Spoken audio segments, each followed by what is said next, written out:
What's good, everybody, and welcome back to The Forgotten Addict. Today I wanted to talk to you guys about stress. I found this article on addiction.com. It's titled Stress Management. It starts off talking about the different types of stressors that you'll likely experience in recovery, and then it explains how stress is the leading cause of relapse, the different effects that stress can have on your body, some ways that your body could be telling you that you need to de-stress: headaches, muscle tension, neck or back pain, upset stomach, dry mouth, chest pains, rapid heartbeat, difficulty falling or staying asleep, fatigue, loss of appetite or overeating, comfort foods, increased frequency of colds, lack of concentration or focus, memory problems or forgetfulness, jitters, irritability, short temper, and anxiety. Then the part I wanted to get into mainly down here, it says, here are a few practical ways to lower stress and increase your chances of staying sober.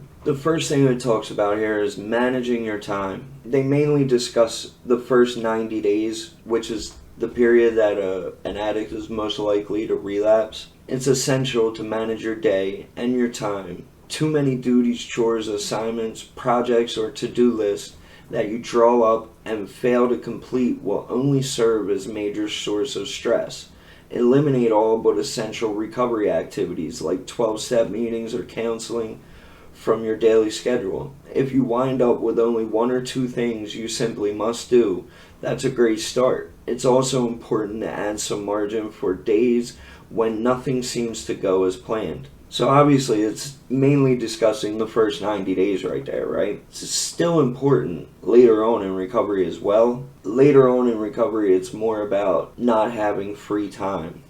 Without getting too deep into it, because this could be a whole video in itself, just find some things to do to fill your free time. Some hobbies, some stuff like that. And scheduling, just like they say here, scheduling isn't a bad thing. I know in the beginning it helped for me to schedule my days. What I would do is the night before I would write down, okay, I gotta go to work. I should set my alarm for 7.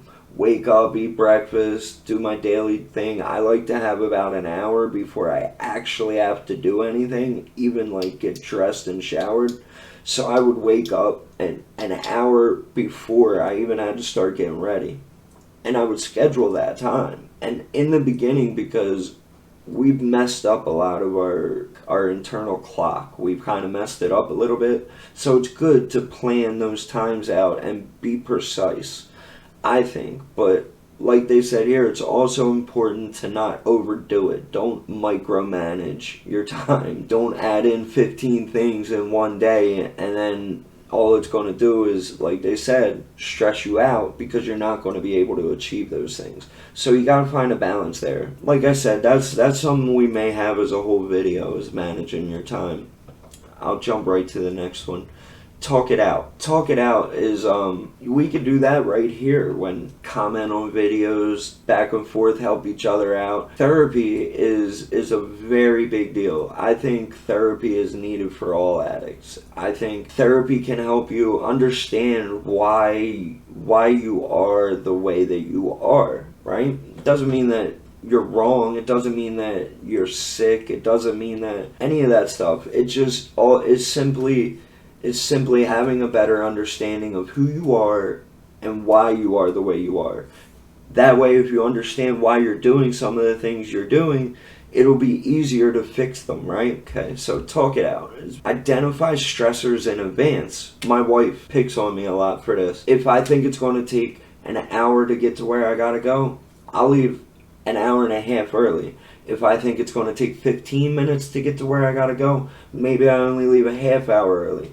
I leave extra time to kind of cushion myself because I know that I hate to be late for things. This goes right into the thing we talked about before with talk it out.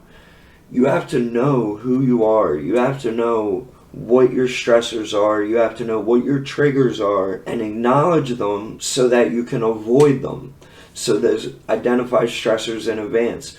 Know yourself. Know that, okay, I know that I'm the type of person that I hate to be hungry, and my day is going to be hard for me to find time to get out to go buy lunch. so pack a lunch.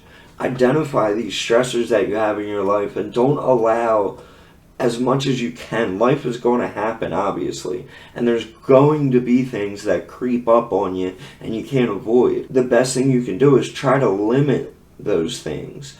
Try as well as you can to plan out those things to avoid any kind of stressor to affect you negatively, okay? Don't overcommit, right? Don't, like I was saying about in the first part about managing your time, don't plan on doing 15 things in a day if you know you can only get 3 of them done. Don't even plan on 5 if you can only do 4. What you do, maybe plan 2 and then put off on the side there on your schedule, put something like, if I get these done, then here's some things I would like to knock out in the near future.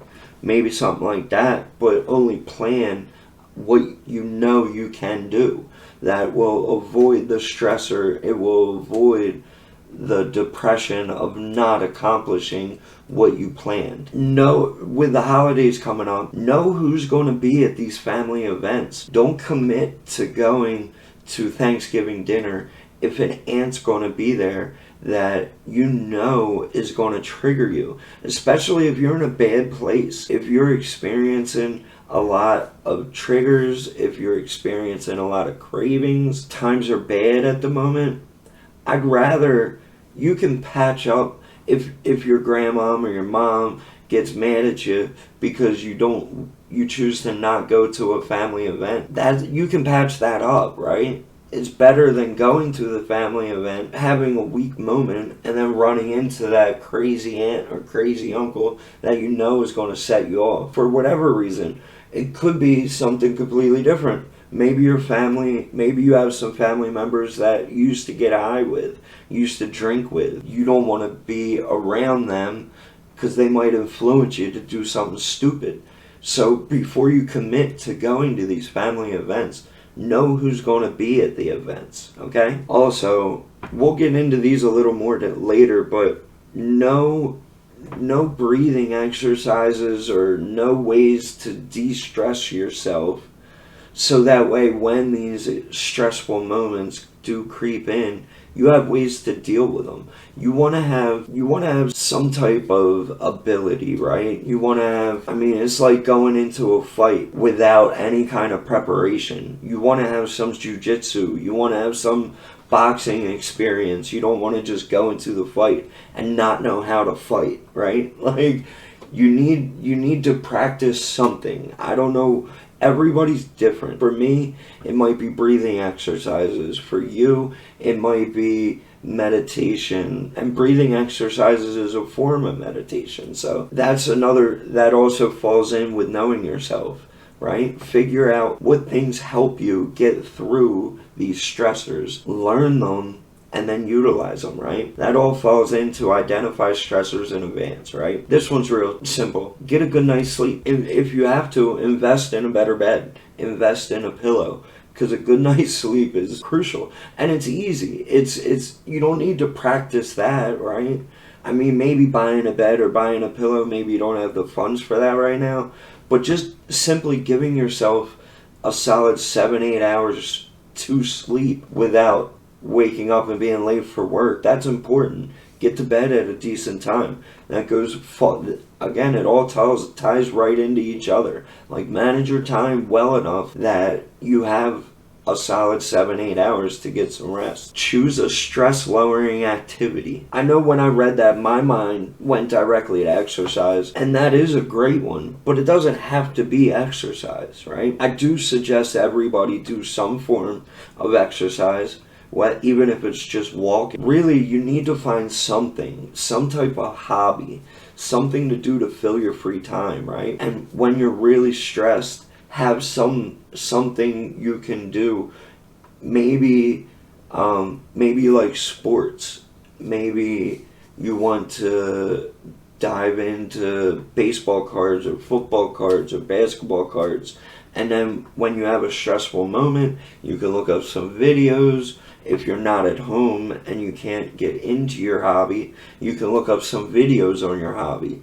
Have something to kind of take yourself out of that stressful moment. Have a hobby, have something that you can do to escape besides drugs and alcohol, right? The next thing it says is take a deep breath. Formally practicing deep breathing whenever you feel angry, upset, frustrated, stressed, or anxious is an excellent way to reduce the negative feelings and calm yourself down. You may even consider scheduling a few deep breathing breaks into your day. Start with 5 minutes in the morning and 5 minutes in the afternoon. Try it. Sit with your eyes closed and place both hands on your belly.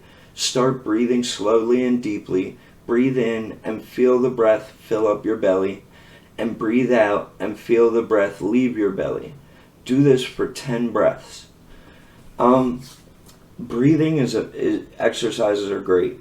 It's for stress, for a lot of things. I won't get too into these next 3 things because I'm not an expert on them by any means, and I don't want to pretend like I am. But I will say that all 3 things are excellent for stress relief. Yeah, so I would suggest that do your own research on breathing exercises. Meditation, breathing exercises are just a form of meditation. There's also other forms of meditation. Again, research them. And then when you combine those things with exercise, you get yoga, right? Again, I'm not an expert, so I would suggest that you guys do your own research on these and try to incorporate them into ways of alleviating stress for yourself. And then it says, be more mindful. Self-criticism, self-judgment are a common source of stress for people in recovery. Mindfulness training, or the experience of paying attention to your thoughts, feelings, and cravings without judging yourself, is one way to make peace with that inner voice. With mindfulness, you simply say to yourself, yeah, there's that voice. There's that urge again. Interesting. I'm going to notice it, accept it as part of me, and let it move on. You're going to get those moments where that's basically explaining a craving, right? That, to me, that's what that's explaining. That's how I interpret that. And they're going to happen. You're going to get cravings. You're going to have these moments where, for me, the way that it happens is I'll have almost like I'll like be daydreaming about good times in my addiction, and I kind of have to realize what's going on and then think it all the way through. We used to say in rehab, we used to play the tape all the way through. You notice those good times, you remember those good times, but then what did they lead to? Realize that the negatives far outweighed the positives. So it's going to happen, but be mindful of it, okay? Like, know that it's going to happen and know how to deal with it when it does. And then the very last thing, take care of your body. This all falls in with the exercise, the yoga, the breathing exercises, eating healthy, all that encapsulated into one thing. Okay, guys? Please click the like button. Also, if you have any questions about what we talked about today, please comment below. I'll do what I can to answer. I will leave the link for this article in the description. If you guys want to check it out, I suggest you do. Again, thank you very much for giving me 15-20 minutes of your time. I'll be posting another video soon. Hopefully I'll see you guys soon. Alright? Thank you. Have a great day. Love you guys.